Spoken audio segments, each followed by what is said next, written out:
So I'm going to do just a little bit of an introduction, and then we're going to have a space where each person is just going to be able to talk for 3 or 4 minutes, just share some of the highlights, some of the significance that they felt personally around their experience. And then we'll open it up for questions and answers. And then after that, if we can get through that, we wanted to have some time towards the end to talk about the World Social Forum itself, especially given the context of hosting the United States Social Forum, and just kind of talk about some observations that we had about the Social Forum, so observations and just exchange about similarities, differences, about the Social Forum and the Social Forum process. So we're very blessed to go to Dakar, Senegal, to go to the World Social Forum process, to go to the land known as the cradle of humanity, the cradle of civilization, set foot on the soil, see it ourselves, coming out of the U.S. Social Forum hosting efforts. Once we heard about the World Social Forum taking place in seminar, a number of different conversations just began to take place. Different people were just saying they were interested in going, they were thinking about going, they wanted to go. And from some conversations, we just started talking about what would it take to have a collective effort to go to the World Social Forum. We learned that the World Social Forum comes out of protests coming from the late 80s and 90s against globalization. Institutions such as the International Monetary Fund, the World Bank, the Free Trade Agreements, and others.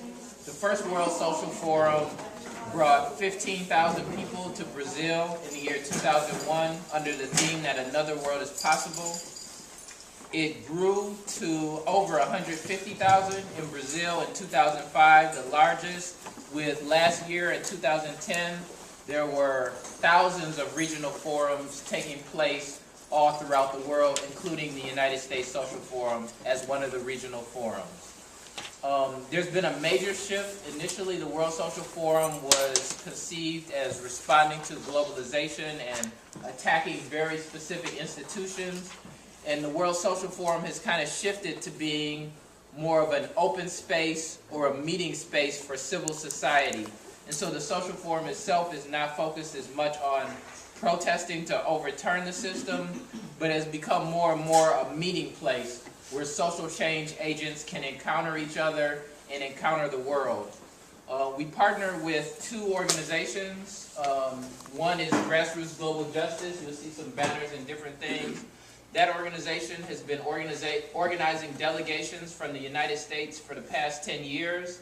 It was instrumental in organizing the U.S. Social Forum and playing a role in brokering on the International Council, which kind of like runs things for the World Social Forum.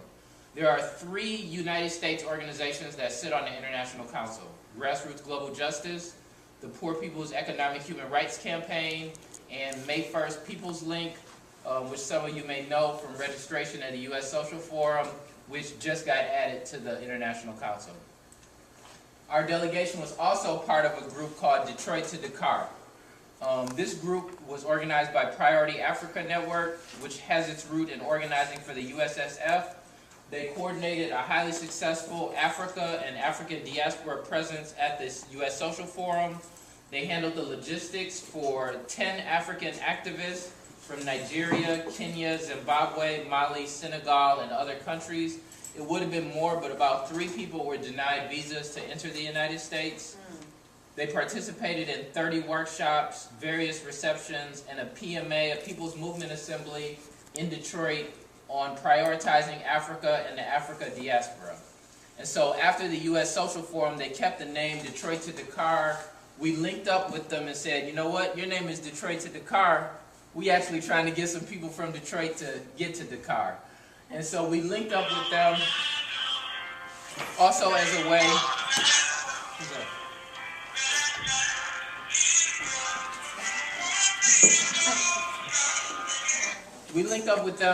of highlighting the focus on the African diaspora. And so 10 Detroit activists made the trip as part of the delegation. Lizzie Baskerville, myself, Will Copeland, Amina Maxey, Sawatu Salama Ra, Charity Hicks, Joan Smith, Oya Amakizi, Michelle Jackson, Ron Bridges, and Miriam Jaye. We have been meeting since the fall to plan collective fundraising, to discuss how the delegation could move forward the energies of the U.S. Social Forum, how to connect with the World Social Forum, how to move forward the energies of the last year on a worldwide scale.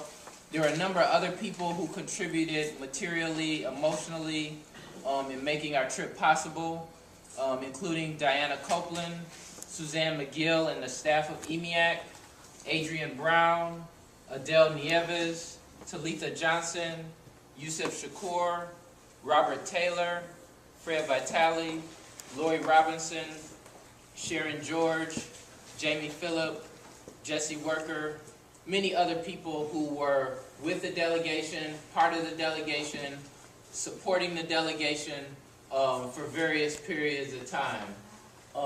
So that's just a little bit of facts, figures, background. Now we're going to just have pretty much time for people to just share some stories and important highlights, just so you can hear from the variety of experiences that we were able to have.